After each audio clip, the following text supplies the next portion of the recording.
अस्सलाम वालेकुम वरहमतुल्लाहि वबरकातुहू। Welcome back guys. तो हैकिस्तानी साइबर ऐप पर आप सब लोगों का बहुत बहुत स्वागत है। बहुत बहुत मोस्ट वेलकम, खुशामदीद आप लोगों को। तो जो है आई होप कि आप लोग को इस चैनल के ऊपर जितनी भी वीडियोस देखेंगी आप लोग को बहुत इंटरेस्टिंग लग रही होंगी और आप लोग को कुछ नया सीखने को मिल रहा होगा। तो आज हम जो करने वाले हैं काम वो एमसीक्यूज है, मतलब जितना भी यार हमने पढ़ा है ज़रा उसके एमसीक्यूज भी तो सॉल्व करें ना। तो मैंने आप लोग के लिए 20 एमसीक्यूज बनवाए हैं, ठीक है, खुद नहीं बनवाए हैं कैपिलॉट से, ठीक है। तो जो है हम उनको सॉल्व करके उसने मुझे दिए हुए, बस मुझे आप लोग को एक्सप्लेन करना है, ठीक है। तो हम स्टार्ट करते हैं, सही है। और आप लोग भी मेरे साथ रीड कर रहे हैं, जो बात नहीं समझ में आई नीचे कमेंट बॉक्स में मेंशन कर दें। तो सबसे वही पहला एमसीक्यू है हमारे पास, वो है which of the following is not a principle of cyber security. इनमें से वो कौन है जो साइबर सिक्योरिटी का प्रिंसिपल नहीं है। पहले तो हमें फिर ये जानना होगा कि साइबर सिक्योरिटी के कौन कौन से प्रिंसिपल है। Confidentiality, integrity, availability. भाई ये तीनों क्या होते हैं। कॉन्फिडेंशियलिटी होती है कि आपका जो डेटा है वो सीक्रेट रहे, आपके अलावा कोई भी ना पढ़े, सही है। यानी आपका जो डेटा है वो आपके अलावा कोई ना पढ़े। सादे अल्फाजों में आपकी पर्सनल नोटबुक है, आपकी डायरी है भाई, वो कोई ना पढ़े, वो मेरे अलावा कोई नहीं जानता। लेकिन अगर वो जाएगा, अगर वो पढ़ेगा तो मेरा ये वाला एलिमेंट थोड़ा हिल जाएगा। कौन सा? कॉन्फिडेंशियलिटी, ठीक है। भाई देखो, जैसे घर बनाते हो ना, तो उस घर को बनाने के लिए कितनी सारी चीज़ों की ज़रूरत पड़ती है। लेकिन अगर उस घर को बनाने के लिए फॉर एग्जांपल आपको चाहिए एक घर को बनाने के लिए आपको चाहिए सीमेंट, आपको चाहिए बहुत सारा लकड़ी चाहिए, आप लोग को बहुत सारी लकड़ी चाहिए। आप लोग को नल बनाने के लिए, अगर आप लोग घर के अंदर की बात करोगे तो दरवाजे के लिए लकड़ी हो गई और प्लास्टर हो गया, बहुत सारी चीज़ें हो गई। लेकिन जो मेन एलिमेंट है जो वो है घर बनाने के लिए चाहिए, अगर वो नहीं होंगे तो क्या घर बने पाएगा। इसी तरह साइबर सिक्योरिटी के कुछ एसेंशियल प्रिंसिपल होते हैं। तो वो 3 एसेंशियल प्रिंसिपल जो होते हैं वो हमारे पास क्या होते हैं, कॉन्फिडेंशियलिटी। तो कॉन्फिडेंशियलिटी मैंने बता दिया। नंबर दूसरे पर आता है इंटीग्रिटी। इंटीग्रिटी कहते हैं चेंज को, यानी जो मेरे पास इंफॉर्मेशन है वो मेरे पास जिस फॉर्म में भी उसके अंदर चेंजिंग ना आए, उसमें कोई चेंजिंग। इंटीग्रिटी का मतलब वो निकला है चेंज से, उसमें कोई तब्दीली ना आए, वो जैसी है वैसी रहे। अवेबिलिटी, अवेबिलिटी मतलब होता है मेरी जो डेटा है, मेरी जो इन्फॉर्मेशन है वो मेरे पास 24 आवर 7 वीक अवेलेबल है। जब भी मैं चाहूँ उसको इस्तेमाल करूँ, जब भी मैं चाहूँ उसको रख दूँ, वो मेरे पास अवेलेबल है, ठीक है। तो जो है हमारे पास तो करेक्ट आंसर है वो क्या है, डी है। कौन सा?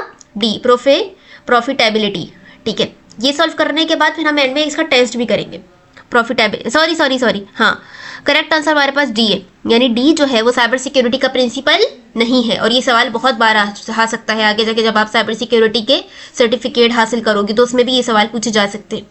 CEH, सर्टिफाइड एथिकल हैकर, जो सबसे पहला आपका सर्टिफिकेट होता है ना साइबर सिक्योरिटी की जर्नी में, ठीक है। तो उसमें भी हो सकता है सवाल पूछे। तो हमारे पास जो है, हम यार एक ही एमसीक्यू, उसमें ज़्यादा वक्त नहीं लगाएंगे, बस ऊपर से मैं आप लोग को समझाने की कोशिश करूँगी। अभी मैं आप लोग को नीचे एक और टेस्ट भी दूंगी, हम वो भी इसके ऊपर सॉल्व करेंगे, ठीक है। MCQ number 2, firewall primarily. भी फायरवॉल हमारे पास मतलब किससे हमारी हिफाजत करता है। फायरवॉल हमारी हिफाजत करता है किससे? Unauthorize network access, data encryption, password cracking, SQL injection. तो हमारे पास करेक्ट ऑप्शन ए है। क्यों?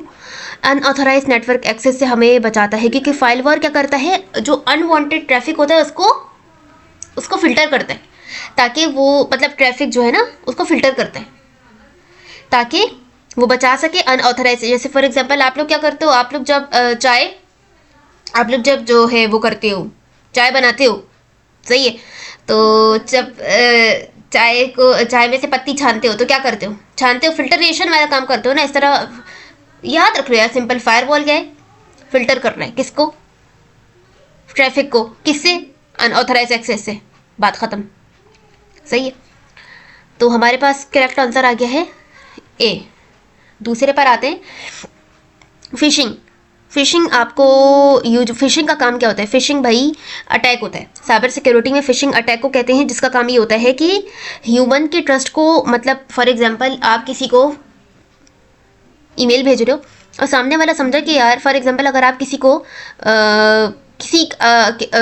फॉर एग्जांपल आपने किसी को ईमेल भेजी कि दराज के ऊपर ऑफर आई हुई है, अब बंदा और अगर दराज के ऊपर ऑफर आई हुई है और जैसे ही वो लिंक क्लिक करे तो वो यूज़र नेम और लॉगिन मांगे और उसका जो डिटेल है वो उस बंदे अटैकर के पास चले जाए।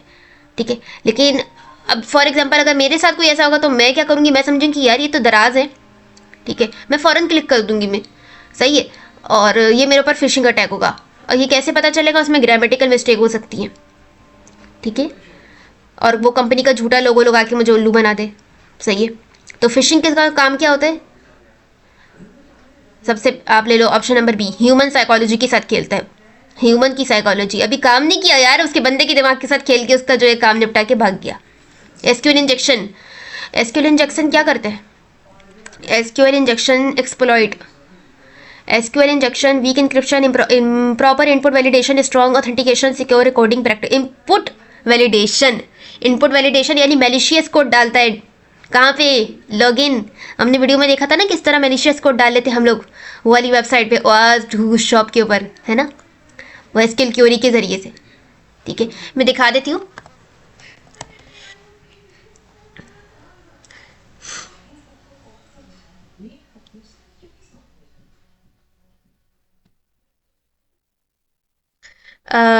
एसक्यूएल,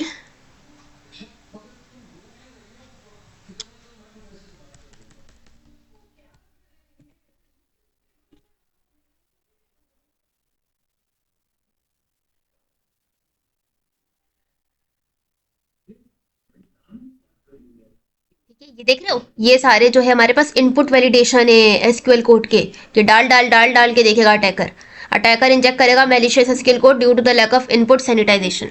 इसके बाद हमारे पास जो एमसीक्यू नंबर 5 आता है वो आता है वो कौन सी एसक्यूएल की कमांड है जो कि इस्तेमाल होती है एसक्यूएल इंजेक्शन के अंदर। भाई ये तीनों कमांड है, सिलेक्ट, इंसर्ट और ड्रॉप। ठीक है, इसके ऊपर भी अलग से वीडियो बनाऊंगी, मुझे याद दिलाना आप लोग।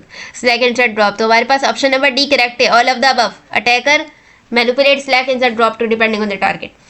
Parameterised, parameterized queries help prevent, जो पैरामीटराइज्ड क्वेरी होती है वो आपको किससे बचाती है, बफर ओवरफ्लो से, एसक्यूएल इंजेक्शन से, क्रॉस साइट स्क्रिप्टिंग से, या ब्रोकन एक्सेस कंट्रोल से। पहले हम इस एमसीक्यूज को समझ लेते हैं कि पैरामीटराइज क्वेरी होती क्या है।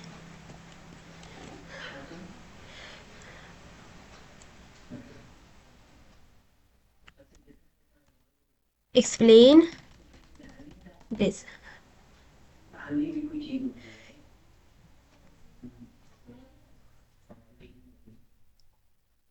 भी लोडिंग कर रही है, हो गया। जो पैरामीटराइज क्वेरीज किस चीज़ को प्रिवेंट करती है, जब आप पैरामीटराइज क्वेरीज इस्तेमाल करते हो तो यूज़र का इनपुट डायरेक्टली एसक्यूएल कमांड को पार्ट नहीं बनता, डेटाबेस इनपुट को डेटा ट्रीट करता है, कमांड नहीं, इसलिए अटैकर मैलिशियस कोड एसक्यूएल के कोड में इंजेक्ट नहीं कर सकता। Parameterized queries, a buffer overflow, why not other. Buffer overflow ये मेमोरी करप्शन के लिए इस्तेमाल होता है, एसक्यूएल क्वेरी से रिलेटेड नहीं है। Cross site scripting, JavaScript attack करना होता है वेब पेज में, JavaScript code broken access control में, जब यूज़र को वो चीज़ एक्सेस मिल जाती है जो उसके राइट में नहीं होती। तो पैरामीटराइज क्वेरीज होती क्या है, ये पूछा है मेरे से। पैरामीटराइज्ड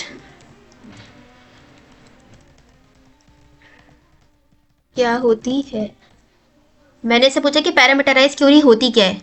एक ऐसी एसक्यूएल क्वेरी होती है जिसमें यूज़र को इनपुट एसक्यूएल कमांड का पार्ट नहीं बनता, बल्कि इनपुट पैरामीटर्स की फॉर्म में डेटाबेस को दिया जाता है। अच्छा, मतलब एसक्यूएल कोड की फॉर्म में नहीं जाता बल्कि पैरामीटर्स की फॉर्म में जाता है। इससे एसक्यूएल अटैक प्रिवेंट करना होता है। अटैकर अगर कोई हार्मफुल एसक्यूएल लिख भी दे तो डेटाबेस उसे समझता है, कमांड नहीं। सोचो तुम एक रेस्टोरेंट में ऑर्डर करती हो, तुम कहती हो मुझे पिज़्ज़ा चाहिए, वेटर ने मेन्यू एसक्यूएल क्वेरी फिक्स कर रखा हुआ है, अच्छा सिर्फ पिज़्ज़ा इनपुट रिप्लेस होता है, यानी मेन मेन्यू चेंज नहीं होता, सिर्फ ऑर्डर फिल होता है।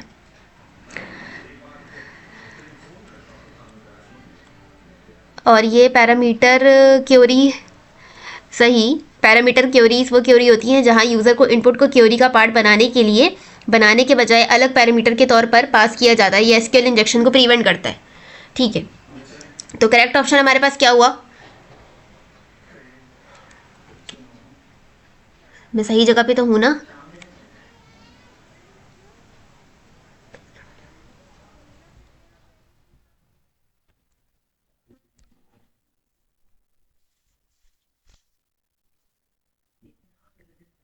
गया हमारा एमसीक्यू पैरामीटराइज्ड क्वेरी वाला। ये रहा parameterized query help prevent number B SQL injection.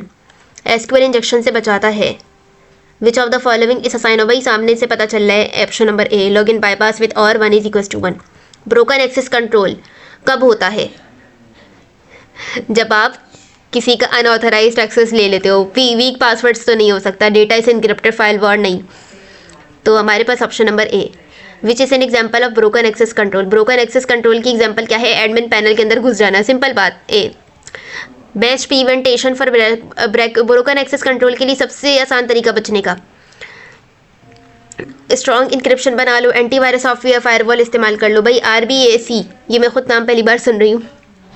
Broken access control से बचने का तरीका RBAC क्या करते हैं? RBAC MCQ नंबर 10 को देख लेते हैं।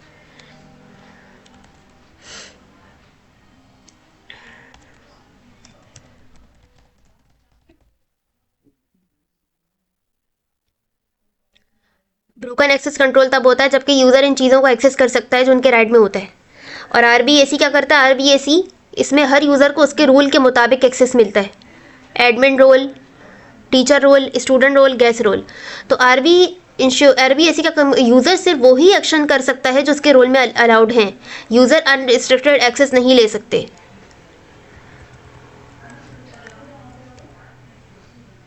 तो RBAC is the best prevention for the broken access control because it restricts user access based on predefined role, ensuring users only perform action and access resources allowed to their specific role. तो RBAC हमारे पास best option है और बाकी option इसलिए गलत है क्योंकि strong encryption का काम डेटा को कंट्रोल करना नहीं होता। एंटीवायरस